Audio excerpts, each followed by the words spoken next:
This is a fully trimmed E-Type dash fascia area for a Jaguar E-Type 2+2 Series 3 model. So our customer has sent us his original dash frameworks and we've retrimmed them in black leather. As you can see here.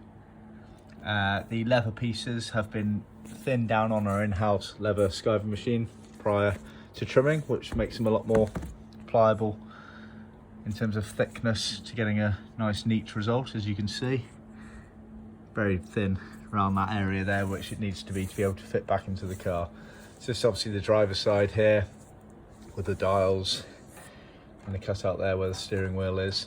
You'll notice on the back we've put this bit of a thin leather cloth and just popped it through the screw holes there. That's if you notice when you take your old ones off, that is actually original there. It just helps cover up some of the bodywork area as you fold it round. So we've done that on both ends. So that's the driver's side here. Then on the passenger side we've done the same again.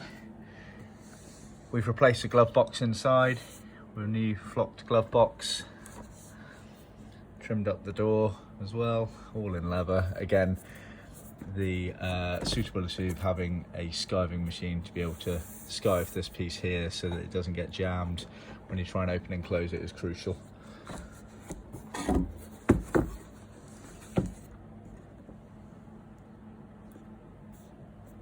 As you can see, it just gets riveted on at the top there using the flange of the glove box.